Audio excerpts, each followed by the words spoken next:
Welcome back, and let me get you caught up on a few things that we've been doing over the last day or so. Mario did an excellent job of putting in all the little white LED Christmas lights around the roof lines. So that's all done.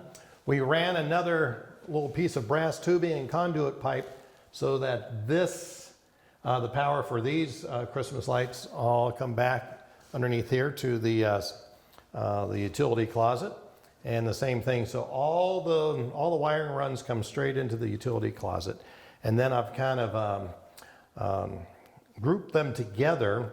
And as you can see, we have it broken down into the ticket office, the outside walkway, which are these lights under here, the Christmas lights, the gift shop and dining room lights, and then the first floor and probably the second floor candle lights. Now, the Christmas lights have their own power source.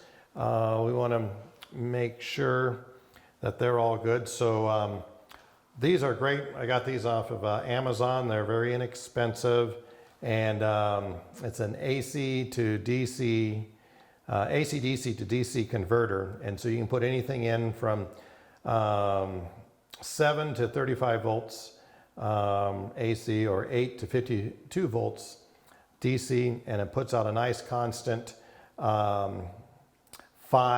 volt DC. And so we run the 5 volt DC out and to the Christmas lights, and we also have a little resistor on that to drop it down more, because we're looking at about 3.5 volts to power these Christmas lights. The other thing that I did was we kept the, what I did, you can see here, is I took the batteries out, drilled a hole, and soldered our power supply straight into the battery box, normally where the battery terminals would be. And then that enables me to still use an on-off function and all the different settings that these lights have. So they have a constant on, a flickering, and a fading function. So that's still all usable, and they just hang out in there. And that we did that on all 3 sets of Christmas lights. So they have their own power source. We have one power lead coming in, which is the Malibu, from the Malibu transformers, which is around 12, 13, 14 volts AC. And then we have this DC converter for the Christmas LED Christmas lights. And then another thing that I'm going to add is, I got off of eBay also, or Amazon, is just a little rheostat. And this way I can adjust the voltage going to all the little dollhouse miniature lights. So I think at 12 volts they're just a little bit too bright. So I just wanted to have a nice way to control the voltage to all the other little dollhouse lights. and then the regular lights for the rest of the building are just run off the regular Malibu power. So you can see here we have all the little different little strips to connect them all together, and also gone through and labeled them all. So I'm going to finish that up, and the other thing that we did, and I'll turn this around and get ready to do it, is we glued and attached the roof to go over the dining room. So that's all done now, and it's really coming together. So I need to get back to work on wiring this up, and we'll be back shortly. Well, we have been doing a lot of work the last day or two on the building, on working on basically the upstairs or the second floor of the train station. And a couple of things. This here is we put the LED little white Christmas lights there, and we kept the little battery pack. We just took out the battery terminals and hardwired this little 2-pin RC plug so that we can have constant power, but it still enabled us to have the functions of the flashing or the fading or the steady on. So this piece ends up going right here. The second floor of the gift shop goes in just like this, and we want to make sure that we kind of keep track of this wire, as that feeds the power to the Christmas lights. So it kind of comes in like so, and then we do a little bit of a curve and level it out. And make sure these wires are back where they need to be. We have the VIP suite, and this is what that looks like. And we have the fireplace that lights up, and these two little lights, and they're all wired in with a bi-pin plug underneath. And then this here is the second floor of the station, and that took a little while to figure out what would be the best way to do that, because we need to be able to get in and out to access the first floor in case we need to change a light bulb or clean something or fix something. So what we ended up doing is making this little deal of all the walls, and we attached most of the furniture to this little setup, and then we have a couple of pieces that are actually glued onto this floor here. But that way we can very easily get in and out but still access everything.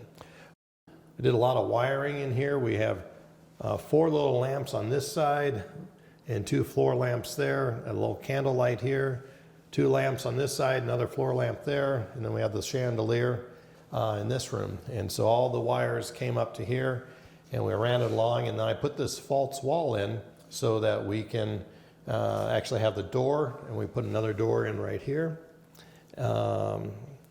And that way the wires can come up to power this second floor, and you end up they're well hidden. Here's the second floor of the main part of the building, and we drop it in and angle it so that it catches those tabs. It just drops. And this here's the second floor rooms.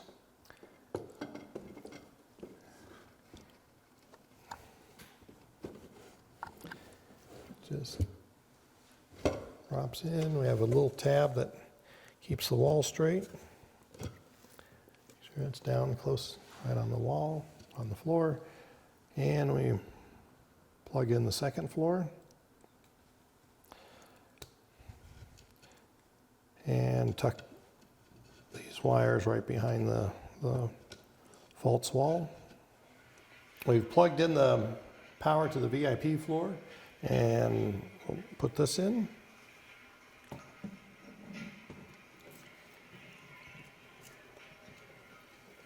So one of the other little things that we added to this building was I got an inexpensive little individual solar light and took it apart and utilized the little solar panel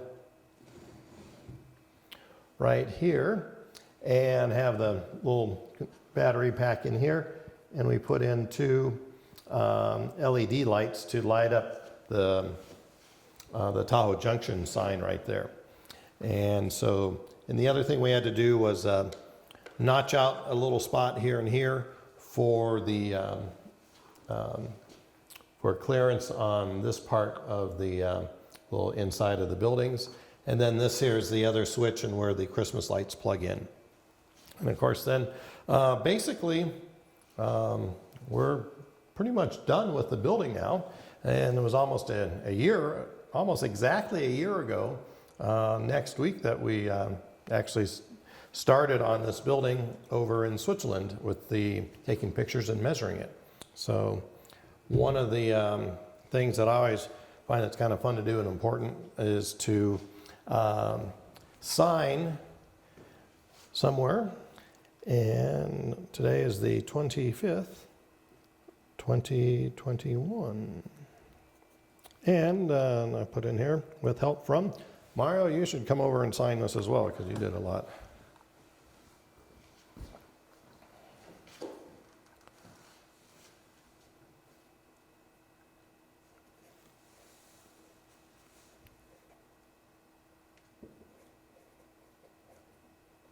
All right.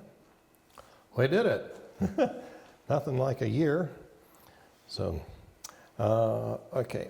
I'm going to, we'll go ahead and put this on if you only have any. All right, well, that wraps up another episode of Building the Kleine Scheidegg Train Station. It was almost next week, it'll be a year, almost a year to the day that we started this project over in Switzerland, taking pictures and measuring the real building. And now we have it basically all done here. We have a few more things to do. The building's basically ready, but now the next episode or so, when the weather warms up, hopefully in the next couple of weeks, we will go ahead and install it out on the railroad. We have to put the station lights in, wire those up and get those going, and a few other things, and make sure all the utilities are run underneath the foundation so it comes up inside the building here. But as you can see, this turned out to be a spectacular building. I wanted to make sure that even when the power goes off at night, you know, so everything's on a timer, that at least the this sign lights up. So this is solar powered, and if we cover it up, you can see that lights up that sign. Does it on the other side as well. And another cool thing that we did, we put in a sound effects, a little speaker with a recording of restaurant sounds. So if you listen carefully, you should be able to hear it when I turn it on.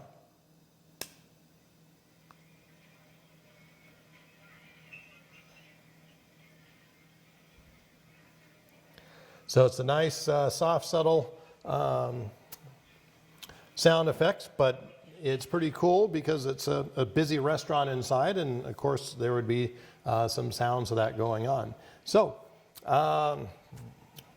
we will wrap this up, and as always, if you have any questions or comments or anything, like to please reach out to me at Hawley, Hawley, at trainli.com.